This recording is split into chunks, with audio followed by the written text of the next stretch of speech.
ആരാണ് ഭഗവാൻ ഇത്രയും സ്നേഹം വന്ന ഇത് അദ്ദേഹം ആരാണെന്ന് എന്നൊരു തോന്നലിൽ അത്ഭുതപ്പെട്ട് നിൽക്കുകയാണ്.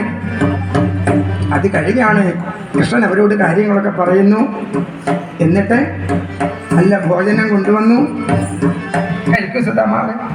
അങ്ങനെ ഭക്ഷണമൊക്കെ സുധാമാവിന് കൊടുത്തു. സുധാമാവ് അല്പം കഴിച്ചു. ഏതാണ്ട് രാത്രി കുറേയേറെ നേരമായി. ഭഗവാൻ ചിന്തിച്ചു, തൻ്റെ കൂട്ടുകാരന് ക്ഷീണം, അദ്ദേഹത്തെ പതുക്കെ താൻ ശയിക്കുന്നതായ ആ സ്വർണ്ണക്കട്ടിലേക്ക് പിടിച്ച് കിടത്തുകയാണ്. വേണ്ട വേണ്ട വേണ്ട കൃഷ്ണ, ഞാൻ താഴെ കിടന്നുകൊള്ളാം എന്ന് പറഞ്ഞുകൊണ്ട് എഴുന്നേൽ താഴേക്ക് പോകുന്നു. എഴുന്നേൽക്കും സുധാമാവേ. അങ്ങനെ സുധാമാവിനെ പിടിച്ച് താൻ ശയിക്കുന്നതായ ആ സ്വർണ്ണക്കട്ടിലേക്ക് കിടത്തുകയാണ്. കിടക്കൂ സുധാമാവി.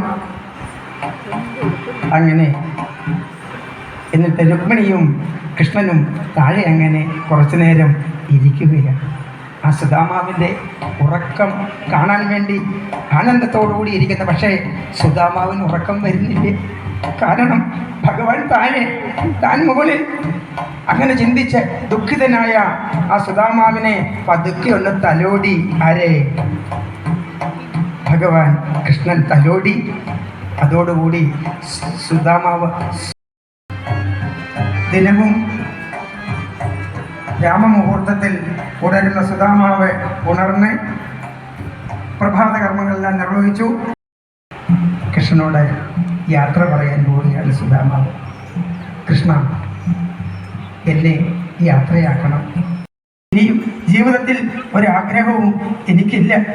എന്നെ സമ്മതത്തോടുകൂടി അയച്ചാലും എന്ന് പറഞ്ഞ് സുധാമാവ് എഴുന്നേൽക്കുകയാണ്.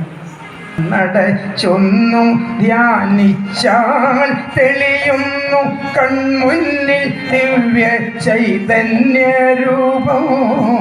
കണ്ണടച്ചൊന്നു ധ്യാനിച്ചാൽ തെളിയുന്നു കൺമുന്നിൽ ദിവ്യ ചൈതന്യരൂപം.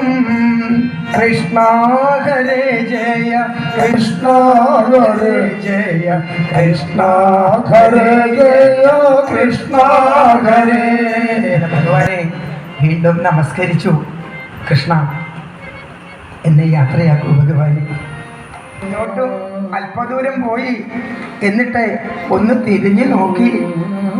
ഒന്നുകൂടി ആ സുന്ദര കളേവരത്തിനെ മനസ്സിൽ ഉറപ്പിക്കുവാൻ വേണ്ടി ആ സുധാമാവ് തിരിഞ്ഞു നോക്കിയപ്പോൾ വീണ്ടും രുക്മിണി സമേതനായി കൃഷ്ണനെത്തി. എന്തേ സുധാമാവേ, ഞാൻ അങ്ങയോട് പറഞ്ഞില്ലേ കുറച്ചു കാലം കൂടി ഇവിടെ വസിക്കാൻ? പിന്നെ അങ്ങേക്ക് എന്തിപ്പോൾ ധൃതി? വസിക്കൂ സുധാമാവേ എന്ന് പറഞ്ഞിട്ടും അപ്പോൾ സുധാമാവിൻ്റെ മനസ്സ് മാറി. വേണ്ട കൃഷ്ണ, എൻ്റെ ആഗ്രഹം പരിപൂർണമായി നിറവേറിക്കഴിഞ്ഞിരിക്കുന്നു. എന്നെ അങ്ങ് യാത്രയാക്കൂ കൃഷ്ണ എന്ന് വീണ്ടും പറഞ്ഞിട്ട് സുധാമാവ് വീണ്ടും തൻ്റെ ഭവനത്തിലേക്ക് യാത്രയാവുകയാണ്. പാഹി പാഹി പരമാനന്ദരൂപ പരമാനന്ദശ്രീ കൃഷ്ണ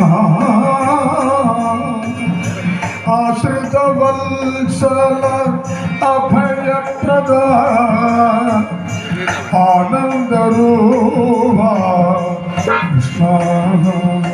അങ്ങനെ മുന്നോട്ട് പോയപ്പോഴാണ് അദ്ദേഹത്തിന് തോന്നി, താൻ എന്തിനാ വന്നത്? ഒരു നേരത്തെ അഷ്ടിക്ക് വക ചോദിക്കാൻ വന്ന താൻ എല്ലാം മറന്ന് അത് ചോദിച്ചില്ലല്ലോ എന്നുള്ളൊരു ദുഃഖം ആർക്കുണ്ടാകുന്നു? സുധാമാവനുണ്ടാകുകയാണ്. ഓർത്താലെൻ്റെ ദാരിദ്ര്യം തീർത്തയച്ചെന്നെ അർത്ഥിച്ചെങ്കിൽ ആർത്തപാരിജാതമാണ് നയർത്തുപോയി. പെർത്തങ്ങോട്ടു ചെല്ലുകയും കഷ്ടമഴി കണ്ണും തോർത്ത് കാത്തിരിക്കും പത്നിയോടൻ ദുര ചെയ്യേണ്ടു.